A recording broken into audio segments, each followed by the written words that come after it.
Good day, my name is Marta Albalanay, and today I'm going to present to you my data analysis, which is entitled Time Series Data Analysis on the Annual Price of Banana Sago in Zamboanga Norte, Philippines.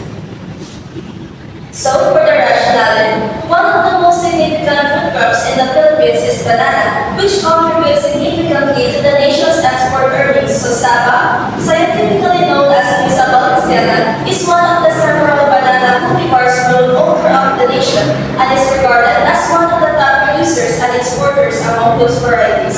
So, it possesses the longest and tallest stem of the other varieties, growing to a height of 4 meters. Large Saba bunches have 86 thin hands, each with 12 to 20 fingers. So the fruits are small, angular, and stubby. When ripe, the skin is thick and golden. So the pulp has a long yellow or sporadic seeds and has creamy white and mild in texture.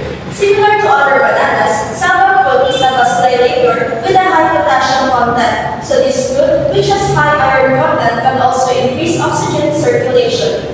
Saba-derived processed goods are becoming increasingly popular in the domestic and global markets. So examples of Saba-derived goods are banana chips or banana shake and a lot more. So not to mention that bananas are a crop with significant societal impact. It is one of the key food sources in rural areas where staple foods like rice and corn are frequently extended, supplemented, or replaced by the other foods, especially banana saba. So, di ba, listen to ang province, ang atong staple food man dyan kay rice and corn, but then, usahay kay di man dyan malikay ng financial crisis. So, ang kanang one of the products na kanang tumutubig sa mga tao is ang kanaang banana. However, various factors such as supply and demand, world price, dollar exchange rate, environmental factors, input price, and others affects its production that leads to a low supply but high demand or the latter, resulting to changes in price. The fluctuations of price of banana sago bean is among the major concerns, especially in the province of Zamboanga del Norte, wherein banana is one of the most in-demand goods. So, fluctuations of price refers to the inconsistent kanya-kanyang price sa isang product. So, hence, the researcher aims to forecast the annual price of banana sago bean for the years 2021 to 2025 using the time series analysis, particularly linear regression model. So, time series analysis formulates various linear models, discusses their theoretical characteristics, and explores the connections among stochastic dynamic models. Time series forecasting offers a comprehensive up-to-date review of forecasting methods, and it provides a summary of time series modeling procedures, followed by a brief catalog of many different time forecasting methods. Accordingly, linear regression is a useful tool for predicting a quantitative response. It has been around for a long time and is a topic of innumerable textbooks. Though it seems somewhat dull compared to some of the more statistical learning approaches, linear regression is still a useful and widely used statistical learning method. Moreover, it serves as a good jumping-off point for newer approaches. So this is our methodology framework. So first, I gathered my data from our website called Kinuma. So naakita na din makakita ang mga prices ng mga basic goods and products, whether it is monthly or annually. Then after the data has been gathered, so we proceed to the data cleaning na dito. So ito siya at ang ipa-check ni sir kung okay rin ang ating data, kung wala ang respond. After the data has been cleaned, we will now proceed to the training model, which is ang linear regression na natin gamit. So, muna na siya at tunggapan siya ng scatter diagram as well as nito ang applyan siya of grad time. So, after we train the data, we can now proceed sa forecasting na data. For technical gathering and processing, so as I mentioned, so the prices that data set was obtained from Kinuma.com, an audit data website in Zamboanga del Norte, Philippines. So this study uses banana sago bean per kilo prices from 2001 to 2020. The data includes 20 data sets as shown in Table 1.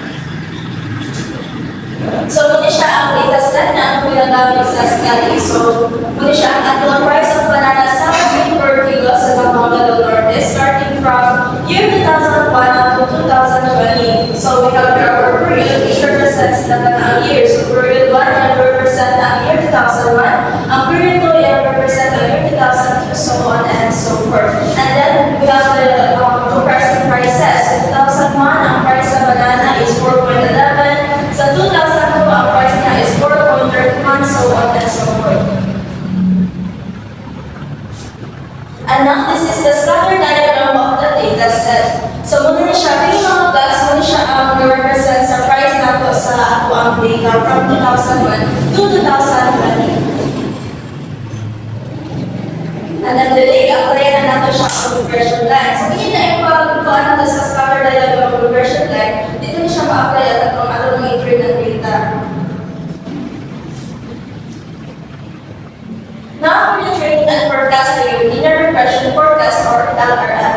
So linear regression model was applied during the training and forecasting phases. The probabilistic model, the least squares approach, and the sum of squares error were all taken into consideration while creating the linear regression forecast or LRF.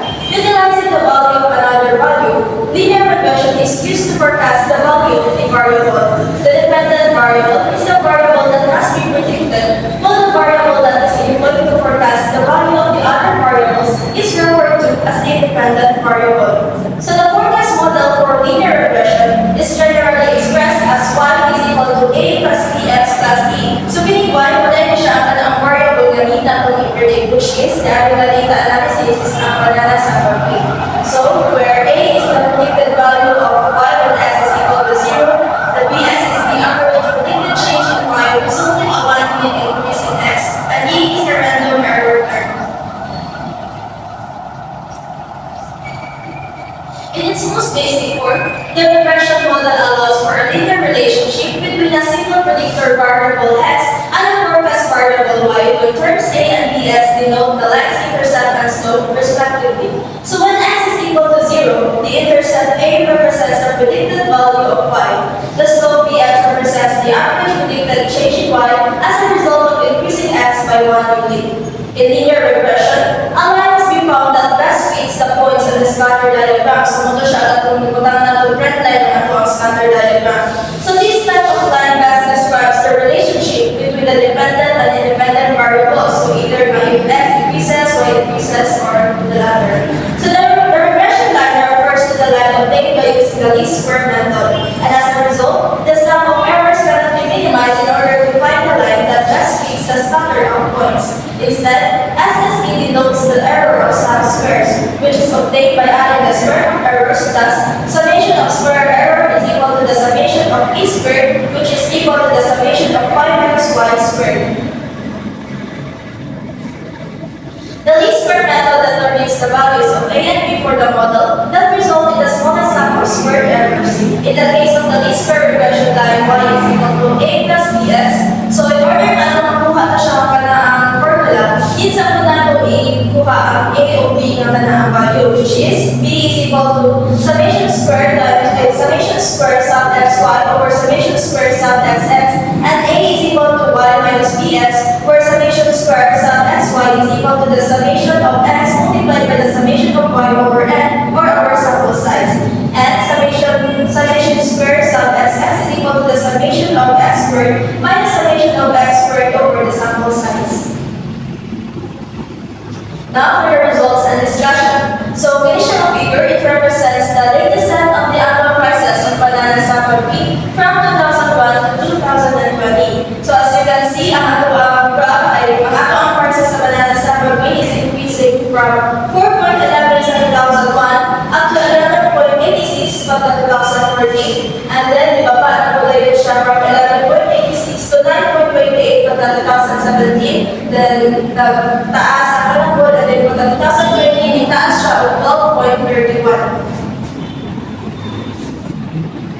So figure 3 depicts the aggregated data as well as the scatter plot of price trends. The trend line is determined using the least square regression method by minimizing the distance between the prices and the generated trend line. Similarly, the data set slope and intercept are determined where y is equal to 0.4302x plus 3.5588.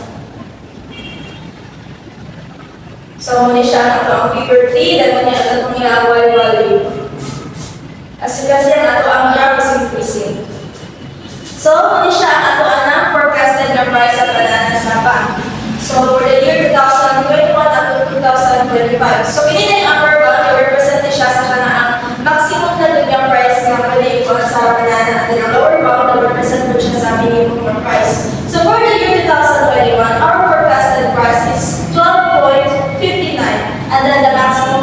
13.30. The minimum price is 12.05 rather. So for the year 2022, the forecasted price is 13.02, the maximum price is 13.56, and the minimum price is 12.49.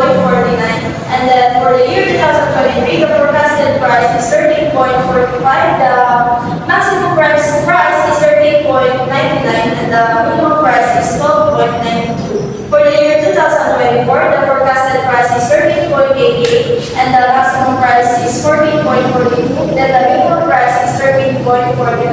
And lastly, for the year 2025, the forecasted price is 14.31, and the maximum price is 14.85, and the minimum price is 13.78. So now, figure 4 depicts the historical and forecasted prices of banana sago grape.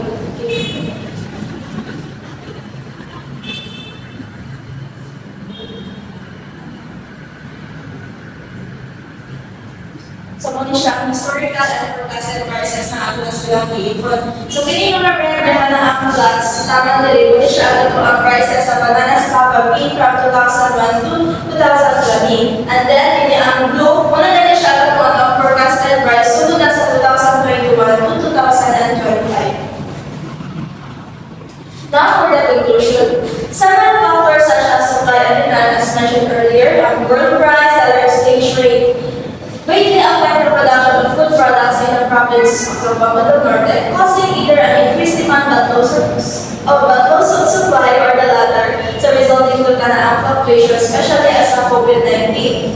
And it affects the livelihood of people that leads to financial crisis. So banana sago grape is one of the fundamental products in the province, as its byproduct serves various purposes. However, it was unable to avoid the current economic downturn and is one of the products that has seen a price increase. Even that, the researcher aims to forecast the future annual prices of banana sago grape for the years 2021 to 2025, so immediate actions can be done ahead to address the issue. And then, so the data used in this analysis is the prices of banana sago per kilogram in Zamboanga del Norte from 2001 to 2020, which is gathered from Piluma. So according to the data, banana sago grape in Zamboanga del Norte increased from 4.11 to 11.86 in 2014. So as we mentioned na po kanina sa graph, and then ibalik up siya sa 2020 of 12.31. So the annual price of banana sago grape was forecasted using the linear regression forecasting method for the years 2021 to 2025. So in Philippine peso, the estimated price of banana sago grape per kilogram in 2021 is 12.59 with a range of 12.06 to 13.13. So the predicted price for 2022 is 13.02 with a range of 12.49 to 13.56, and in 2023, the price will be 13.45 with a maximum price of 12.92 and a minimum price of 13.99. In 2024, the predicted price is 13.88 with a range of 13.35 to 14.42. And lastly, in 2025, the predicted price is 14.31 with a range of 13.78 to 14.85. As a result, the researcher concludes that the result of this forecasting analysis will help to inform the country's production sector and consumers about the potential price increase of banana sago grape so that immediate action can be taken ahead to address the issue. So that would be my presentation. Thank you.